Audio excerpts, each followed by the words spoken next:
Bore da iawn i chi gyd, a chroeso cynnes i chi i'r gwasanaeth. Mae'n hyfryd i gael eich cwmni chi eto yr wythnos hon. Croeso mawr i chi gyd.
Eithant trwy ranbarth Phrygia a Galatia, ar ôl i'r ysbryd glân ei rhwystro rhag clefaru'r gair yn Asia.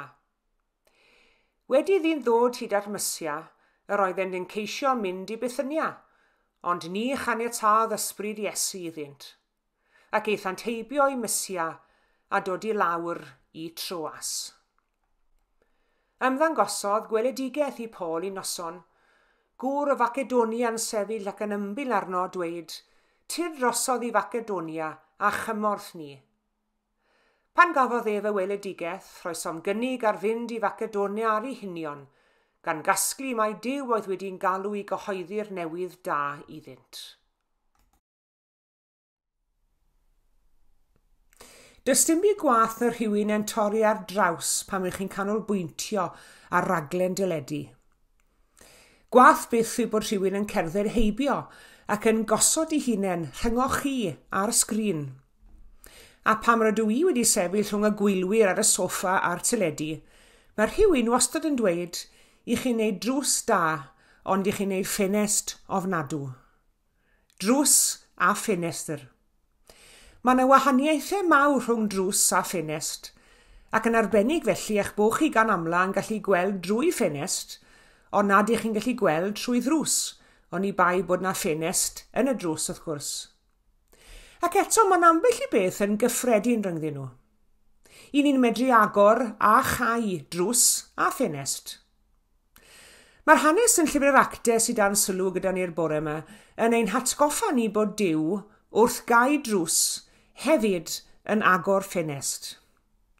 A chyda'r bwriad gorau yn y byd i fyddhau i ewyllus Duw a dilyn i lwybr. Mae degau'n dod i ni gyd pan ni ddim yn gwybod beth i wneud nesaf.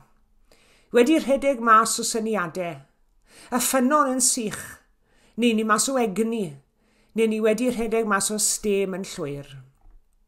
Falle bod ni'n gweld y ffordd yn glir o'n blaen ni, ond yna mae'r ffordd yn cymryd tro siarp ag annisgwyl, yn unen colli golwg ar y ffordd yn llwyr. Mae e fel petai'r drws yr oedden ni'n mynd i gamu drwyddo wedi cau yn sydyn reit yn ein hwyneb. Wel, pe bai'r apostol Paul yma heddi, wy'n credu bydde fe'n cytuno ni ac yn dweud, wi wedi profi hynny hefyd. Fi'n gwybod sut ych chi'n timlo fi wedi bod na hefyd. Mae'n darlleniad ni heddi'n agor gyda Paul a'i gyd deithwyr yn teithio drwy ardal Phrygia a Galatia. Ond i ni'n cael y timlad bod nhw ddim fod yno. Maen nhw'n trio'u gorau droi gyfeiriad y de orllewin i'r ardal alwyd a Asia nôl yn y cyfnod hwnnw. Ond tystiolaeth Paul yw i bod nhw'n cael eu rhwystro gan yr ysbryd glân rhag bregethu yno. Ac felly dyma nhw'n newid cyfeiriad ac yn teithio i'r gogledd ddwyrain i mewn i Bithynia. Ond yma eto am ysbryd Iesu'n i rhwystro nhw rhag mynd yno. Ond o'r diwedd, dyma nhw'n cyrraedd Troas, porthladd prysur iawn yn cysylltu pobl gyda llawer o lefydd eraill yn yr hen fyd. Cyrraedd Troas, ond oedd gan Paul a'i gyd deithwyr unman i fynd. Y drws i'r de a'r drws i'r gogledd wedi cau, a chwythau'n gwneud i gorau glas i ddilyn ewyllus Duw o dan arweiniad yr ysbryd. Ond i ni'n cael y timlad, tra'r unig bethau mae Paul a'i cyd-deithwyr yn clywed yw'r pethau na dyn nhw fod i wneud. Duw yn dweud na, Duw yn ei rhwystro nhw, yr ysbryd Iesu yn ei rhwystro nhw. Ond mae rhaid i ni gofio bod Duw, yr ysbryd, wedi dweud na dros gyfnod o amser. I ni'n sôn fan hyn am dalgylch o ryw 150 i 200 o filltiroedd. A'r unig ffordd o deithio oedd ar droed wrth gwrs. Doedd dim trened, doedd dim ceir, doedd dim bysys. Teithio'r droed yn gwneud, ac felly mi roedd y daith yn daith hir iawn. Yn dod wyneb yn wyneb a drws clo o bryd i'w gilydd tra'r y daith honno ac yn goffod newid cyfeiriad y daith, a hyn wedi digwydd dros gyfnod o amser. Mae dod wyneb yn wyneb a drws clo yn gallu bod yn brofiad rhwystredig iawn iawn. Ac wy'n siŵr yr oedd Paul yn tymlo fel na. Sdim ots i ba gyfeiriad oedd e'n mynd, oedd Duw trwy ysbryd yn dweud na. Ond wy'n credu y gallai Paul ac fe allwn yna hefyd ddiolch bod Duw yn dweud na ambell i waith. Mae e'n cadw ni rhag mynd i gyfeiriadau nad i ni fod i fynd iddyn nhw. Ydy mae drws clo yn gallu bod yn rhwystredig tu hwnt, ond mae camu drwy'r drws anghywir yn wath byth bosib. Ond dyw i ddim yn hawdd clywed na os ych chi wedi cynllunio i wneud rhywbeth arbennig. Faint o bobl yn ath drefniadau deithio dramor wythnos diwetha yma. Y trefniadau yn ei lle, y pasbort wrth law, y fflights wedi bwco, bagiau wedi pacio, ac yn cyrraedd y maes awyr a'r staff yn dweud na. Chewch chi ddim hedfan, chewch chi ddim teithio. Yr holl gynllunio a pharatoi, na. Dyw ein plant ni ddim yn hoffi clywed y gair na, ond dydy ni oedolion ddim yn hoffi glywed chwaith, cofiwch. Ond nid dweud na am yr ysbryd glân oherwydd bod Duw yn rhoi lan arno ni, neu yn ein caru ni yn llai, neu am dynnu'r hwyl a'r llawenydd i ffwrdd o'n bywydau ni. Mae e'n dweud na, oherwydd i fod yn ein cadw ni draw oddi wrth rhywbeth y mae'n well ein bod ni'n ei osgoi. A nid yn unig dweud na mae e, ond hefyd mae e'n gwybod yn iawn bod ganddo rhywbeth gwell ar ein cyfer ni. A dyna'n union beth ddigwyddodd yn hanes Paul a'i gyd-dweithwyr fan hyn. Yn dilyn wythnos o glywed na ar ôl na ar ôl na, o'r diwedd, fe arweiniwyd nhw i'r cyfeiriad oedd yn iawn ar ei cyfer yn ôl bwriad ac ewyllus Duw. Un noson, fe welodd Paul mewn breuddwyd, ŵr o Facedonia yn sefyll o'i flan, ac yn dweud wrth Paul, dere draw i Facedonia i'n helpu ni. Yn erfyn ar Paul, dere draw i Facedonia i'n helpu ni. A dyna Duw yn agor ffenest yn dyfe. Dyna lle oedd Duw am iddyn nhw fod. Cai drysau, ie, ond yn agor ffenestri hefyd. Ond nid ffenestr fawr glir, fel sydd gyda ni yn ei stafelloedd byw, oedd y ffenestr hon, cofiwch, ond yn fwy tebyg i ffenestr fach yn yr ystafell ymolchi ac ynddi ryw widir aneglu ryw frosted glas yn dyfe. Oherwydd bod Paul yn gweld y ffenestr ar agor, doedd e ddim yn gwybod yn iawn beth oedd o'i flanau, doedd e ddim yn gwybod beth oedd tu hwnt i'r ffenestr. Cer i Facedonia, dyna i gyd. Doedd e ddim yn gwybod beth bydd o'i flanau. Ond mentro nath ende. Mentro mewn ffydd drwy'r ffenestr roedd Duw wedi hagor ar ei gyfer. A dyna chi'r her i ni yn dyfe. Tybed beth yw'n cynlluniau ni fel eglwysi ar gyfer y dyfodol yn dilyn y cyfnod clo hwn? A fydd Duw yn cau drws ambell i syniad o'n heiddo ni? Ambell i bell i ni wedi cynllunio i wneud? Mae'n bosib, falle byddwn ni'n teimlo ein bod ni'n cael ein harwen i beidio dilyn y llwybr hwnnw. Ond cofiwch, fe fydd Duw yn agor ffenestri ni hefyd. Cofiwn bod eglwysi Cymru yn rhan o'r norm newydd, ac ystyr newydd yw rhywbeth i ni ddim wedi gwneud o'r blaen, nid atgyfodi hen bethau, ond creu rhywbeth hollol newydd. Ond nid yr her i ni yw ildio'n ostyngedig i ddymuniad Duw. Os fydd e'n dweud stop, neu os byddwn ni'n teimlo ein bod ni'n cael ein gwirio oddi wrth rhyw ffordd rydyn ni wedi chynllunio eich cerdded. Yr her i ni yw mentro pan fydd ffenest newydd yn agor o'n blaen ni. Efallai fod y naid drwy'r ffenest honno naid mewn ffydd.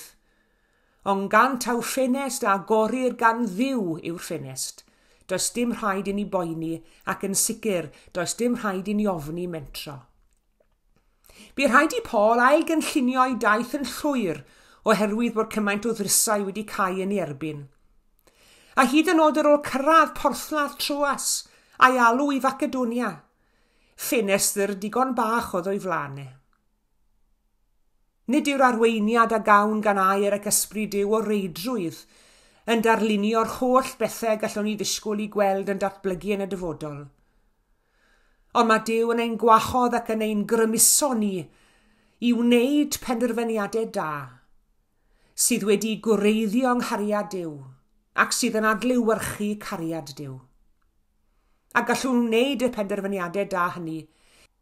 Heb yn wybod yn iawn beth oedd o'i flan, dyma Paul a'i gyd-deithwyr yn cymryd y cam nesaf drwy symud i'r gogledd ac i'r gorllewin. Ond o leia roedd Paul yn gwybod beth oedd Duw yn disgwyl oddi wrtho, mae'n cael ei alw i bregethu'r efengil oedd e'n gwybod hynny typyn. A dyma Paul a'i griw yn cychwyn i taith i Facedonia ac fe allwn ni ddarllen am y modd ei defnyddiwyd nhw gan Dduw i fod yn gyfryngau nerthol i gariad ef. Ac fe geson nhw ddylanwad mawr yno hefyd. Dylanwad ar wraig fusnes lwyddiannus o'r enw Lydia i ddechrau, hithen agor i chalon i Dduw drwy bregethu Paul. Ac yna ni'n dysgu am Paul yn rhyddhau caeth wasferch o'r ysbryd diwyniaeth oedd ynddi. Ac fe gafodd Paul a'i ffrind Silas i carcharu am iddi'n gythryblu'r ddinas a defodau estron. Ond hyd yn oed dan glo, yr oedd Paul a Silas yn dal i weddio ac yn dal i gannu mawl i Dduw. Gryndwch yr hanes, ac yn sydyn byd ei argryn mawr, nes siglo seiliau'r carchar ac agorwyd yr holl ddrysau yr unwaith a datodwyd rhwymau pawb. Deffrodd ceidwad y carchar, a phan welodd i bod y drysau'r carchar yn agored, tynnodd i gleddyf, ac mi roedd ar fi'n lladd ei hun, gan dybio bod ei garcharorion wedi dianc. Ond gweiddodd Paul yn uchel, paid e gwneud dim niwed i ti dy hun, yr ydym yna i gyd. Yr ydym yma i gyd. Cred yn yr arglwydd Iesu, ac fe gei di ath deulu ei hachub. Ac fe ddigwyddodd yr holl bethau hyn a mwy, oherwydd bod yr ysbryd glân wedi dweud na wrth gynlluniau Paul i fe fewn i Asia ac i Fythynia. Oedd yr ysbryd yn gwybod ble a phryd yr oedd angen yr efengil. Pan bod Duw yn cau drws, yma e hefyd yn agor ffenestr. Smo hyn yn meddwl y byddwn ni'n mynd i Facedonia ar daith cenhadol, cofiwch, am o'n ni. Ond mae yn golygu y byddwn ni'n cael ein harwen i diroedd newydd ac i ffyrdd newydd o gyflwyno efengil Iesu Grist. I diroedd newydd, falle nad yn ddaearyddol, ond i lwybrau newydd, ac yn sicr i greu syniadau newydd ac i wneud penderfyniadau newydd. Ac falle bydd ambell i lwywyr yn arwain at ddrws clo, bydd llawer mwy yn arwain at ffenestri agored. Yr hyn sy'n bwysig yw ein bod ni'n parhau i ymddiried yn niw yn fe, ac yn ei ffyrdd ef, bod y ffyrdd yn aml yn wahanol i'n ffyrdd ni, a'i feddwl ef yn wahanol i'n meddwl ni. Oes, mae'n ambell i ddrws yn cau, ond diolch mae Duw sydd yn dal i agor ffenestri a chynnig pethau newydd i ni yw ein Duw ni.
Gweddiwn.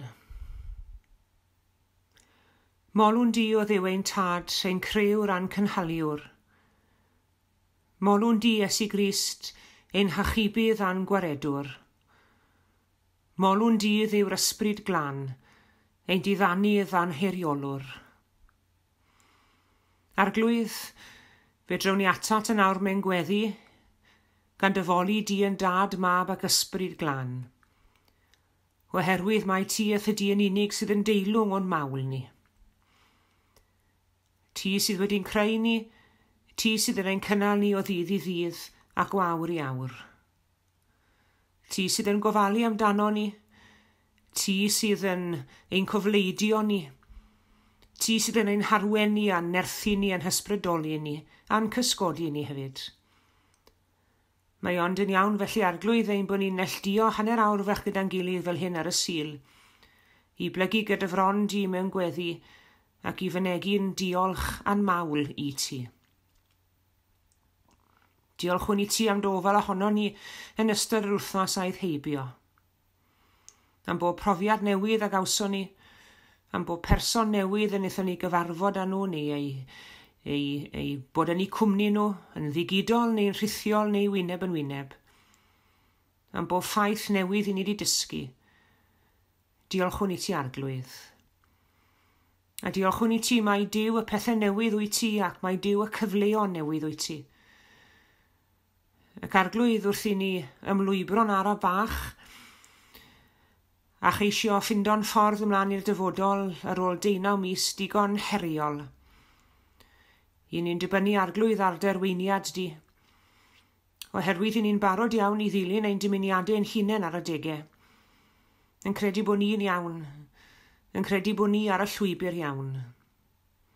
Ac i ni'n cael ein siomi o bryd i'w gilydd arglwydd o sylweddoli nad ni sydd yn iawn. Ac mae'n anodd iawn, a dyd y gwir, anodd iawn cyfadde hynny.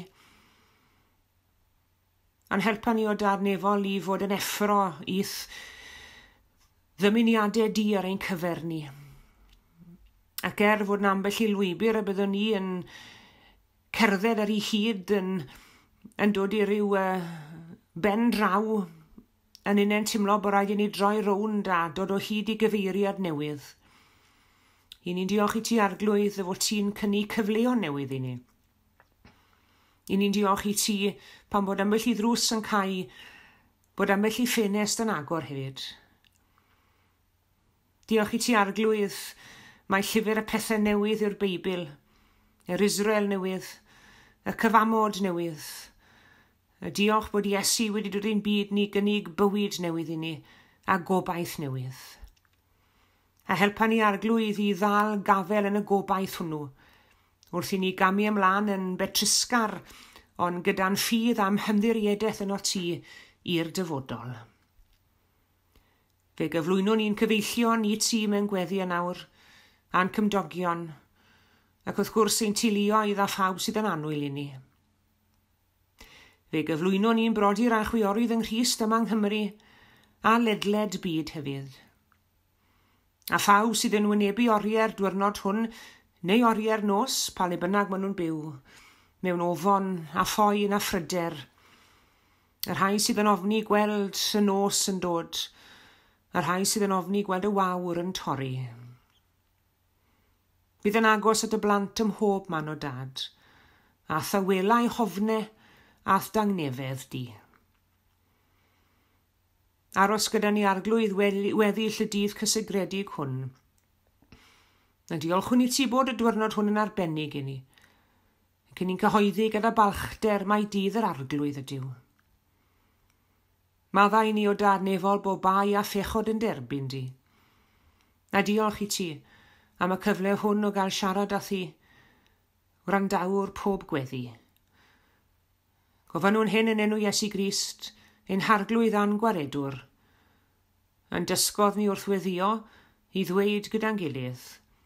Ein tad, yr hwnnwyt yn y nefoedd, sancteiddi'r dy enw, deled y deyrnas, gwneler dy wyllus, megis yn y nef, felly ar y ddeiar hefyd. Dyro i ni heddiw ein bara beinyddiol, a madda un i ein dyledion, fel y myddeiwn unna un dyledwyr.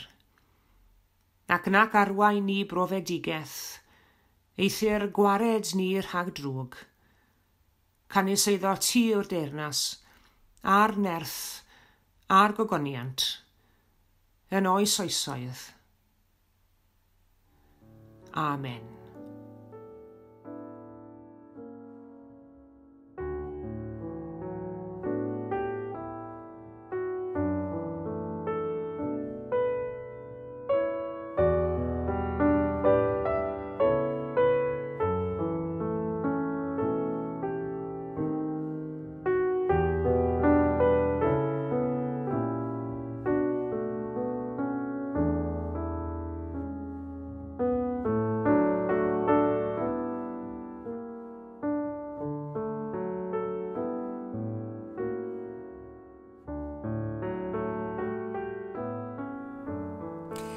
Diolch yn fawr iawn i chi gyd am eich cwmni. Tan y Sul nesa, cadwch yn ddiogel ac yn iach.